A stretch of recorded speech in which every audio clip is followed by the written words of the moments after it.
Welcome to Board Game Archaeology, where we play time-worn games from the past. I'm Hunter, I'm Rob. and today we're playing Slap Trap. From 1967 Ideal, we have Slap Trap, the slam, bang, action for everyone game. And they do say everyone. There's no age bracket on this. It's really for ages, or for 3 to 5 players most, I think, because you can only have 4 people in that one. I would never play with 2. It's just not very much fun. Yeah, the goal of the game is to get 21 points. Yep, and it comes with a top, and it comes with 4 mice that are actually part of a 2-piece system, and you'll see why in just a second. It comes with 4 colored tile or tokens, and it would be a dime, a nickel, and pennies, and the slap trap, which is kind of like a food tray, but you got to get ready to catch those mice. Yeah, essentially, to pick who goes first, you can spin the top and rather see who gets green first, or you can just go by who's youngest. Either way works. But essentially, whoever's picked is the first slap trapper. And what the slap trapper wants to do is capture the mice or the beetle bugs, but specifically when the top lands on green. If it lands on red, then neither party want to do anything. And so, for example, we'll go like this. And so we'll kind of do this, and if it's a green, I want to slam down. If it's a red, he doesn't. And if it's green, I got to get out. And so it was a green. And so I, in this case, would get a point from him. You did? I'd get 1 point, which is a little green guy. And I would continue to go until the slap trapper messes up. And how I would mess up would be if it landed on red and I did what I did, because then I was not meant to slap the trap. And so if that happens, it would move on. If I was to be successful 5 times in a row, it would then go on as well. Yep, and then the next person would go on and do the top, and it would continue like that. And as you can see, this game is really made for a group. I would say 1 or 2 people, boring at best.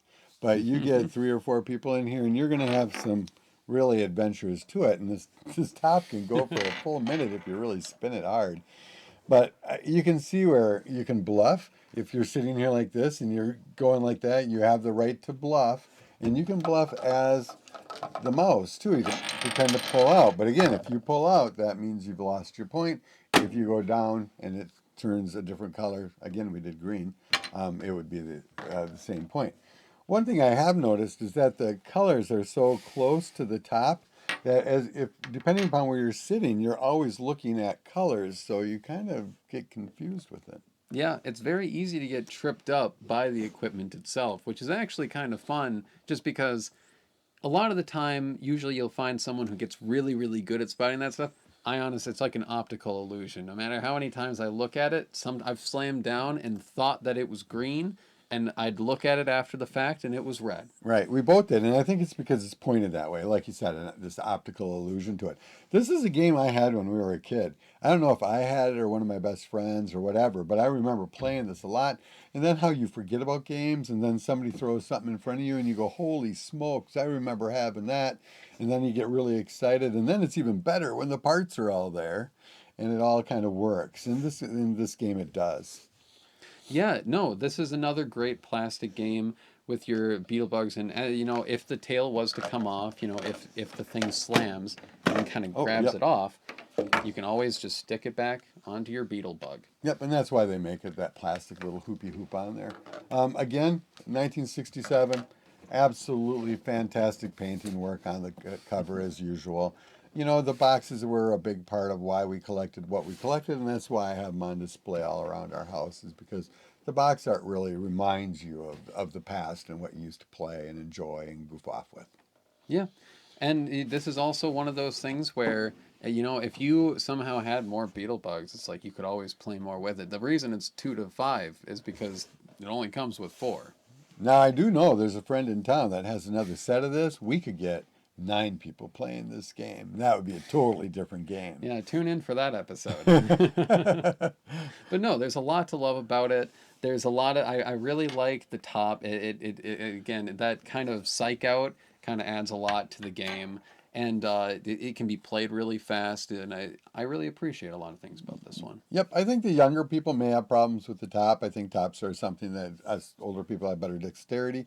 I think it went It'll definitely teach them that. And again, you kind of got to do that math, right? You got your dime and your nickel and your pennies, and you're always kind of moving around change until somebody gets that 21 magic points. More importantly, I think people are going to die before they get to that magic part, where if you lose all these, I'm done and I'm out of the game. So quick, easy, fun game for kids.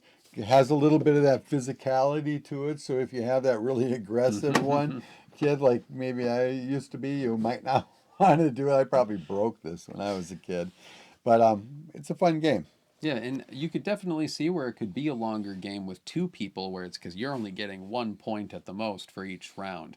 But once you have enough people, you get a point. Like the slap trapper, if it successfully slaps 3 people, that's 3 people who give you their points. So that 21 could come up a lot faster It really depending on the could. amount of players. And in fact, if you had enough players, you could be done before your 5 turns are over. Oh, yeah, you could just win. Right. And that's when we start changing the rules for something different. Yeah, and that's when you update it to be a more adult game at that point. That's true. But great plastic. Great plastic. Thanks for watching. Yeah, and if you want to know more about us, check us out at toyarchaeology.com. You can also find us on Facebook. And don't forget to subscribe and like to us and ring that little bell on YouTube. We'll see you next time. Bye. Bye.